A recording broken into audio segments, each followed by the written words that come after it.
একটি বিষয় অনুবাদ করেছেন, যেটা জনগণতন্ত্রী শব্দটা নিয়ে সমালোচনা হচ্ছে। কেউ কেউ বলছে গণতন্ত্রী হলেই ভালো হয়, এবং অনেকে আবার এটাও প্রশংসা করেছে যে প্রজাতন্ত্র যেটা ছিল সেটা ঠিক ছিল না, অনুবাদের ভুল ছিল। কারণ তারা বলছে যে প্রজা শব্দটা আসলেই রাজা শব্দটা সামনে এসে যায়। এই বিষয়টা আমাদের একটু বলবেন। আমরা সংবিধান সংস্কার কমিশনে 9 জন সদস্য। আমরা প্রথম থেকে ব্যক্তিগত কোনো মতামত বা নিজের চিন্তাধারার প্রতিফলন কোনোভাবে ঘটাইনি। আমরা প্রথমে বিভিন্ন অংশীজনদের সাথে কথা বলেছি, সংবিধান বিশেষজ্ঞ থেকে শুরু করে সকল শ্রেণী পেশার মানুষ সবার সাথে আমরা কনসালটেশন করেছি। তারপরে আমরা অনলাইনের মাধ্যমে বিভিন্ন সারা জনগোষ্ঠীর সামনে ওপেন করে দিয়েছি, যে যেভাবে পারুক তার মতামত দেওয়ার জন্যে। প্রায় 50,000-এর বেশি আমরা মতামত পেয়েছি। কেউ 200 পাতারও মতামত দিয়েছে, পুরো সংবিধান রচনা করে দিয়েছে অনেক, এর মতামতও পেয়েছি আমরা। এবং আমরা বাড়ি বাড়ি একটা সার্ভে করেছি বিবিএস সরকারি সংস্থার মাধ্যমে সংবিধানের বিষয়ে। এই সামগ্রিক মতামতগুলোকে আবার আমরা বিশ্লেষণ করার জন্য একটা আমাদের বিশাল টিম কাজ করেছে।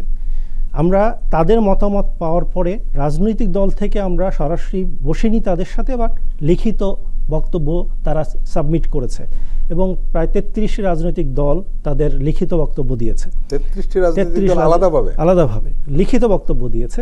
আমরা যাদেরকে চেয়েছি এরকম 25টা দিয়েছে, এর বাইরেও আরও অনেকে দিয়েছে।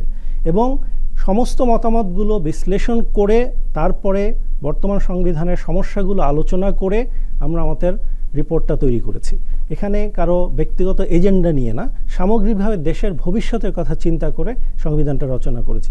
রিপাবলিক শব্দটা ইংরেজিতে যেভাবে আলোচনা করতে সহজ হয় এবং এটা একটা বিশ্বব্যাপী এই শব্দের একটা মিনিং দাঁড় হয়, বাংলাদেশে এর ট্রান্সলেশনটা প্রজাতন্ত্র হওয়ায় এর সত্যিকার রিপাবলিকের যে এসেন্সটা এটা ধারণ করে না। যেহেতু আপনি নিজেই বললেন, প্রজা শব্দ দিয়ে আমরা আমাদের ঔপনিবেশিক সেই মনস্তাত্ত্বিক ইস্যুসগুলো আমরা চলে আসে এবং দেখেছি শব্দগুলো দেখে মনে হয় খুবই নিরীহ একটা বিষয়, বাট প্রতিটা শব্দের অনেক বিশাল মর্মতত্ত্ব আছে। বিশেষ করে সংবিধানে একটা শব্দ যখন ব্যবহার হয় সেই শব্দের ব্যাখ্যা কিন্তু ব্যাপক।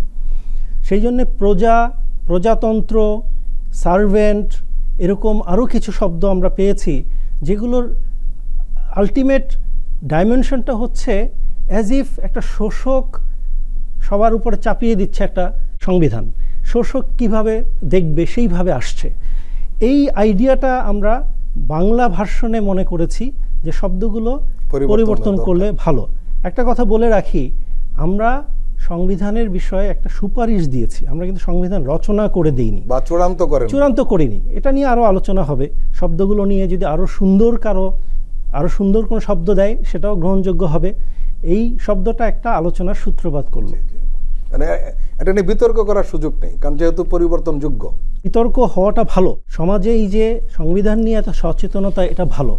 আমাদের রিপোর্ট নিয়েও আপনারা বিতর্ক করবেন এবং আপনাদের এমন মতামত জানাবেন যে মতামতটা আসলে আমাদেরকে আসলেই সাহায্য করবে। আমরা যখন এই রিপোর্টটা সরকারকে দিয়েছি, এই সরকার তখন এই বিষয়টা নিয়ে রাজনৈতিক দলের সাথে আলোচনা করবেন এবং জনমতের সেই প্রতিফলন তাদের আলোচনার মধ্যে আসে। সুতরাং বিতর্কটা আমি খুবই ইতিবাচক হিসেবে দেখব।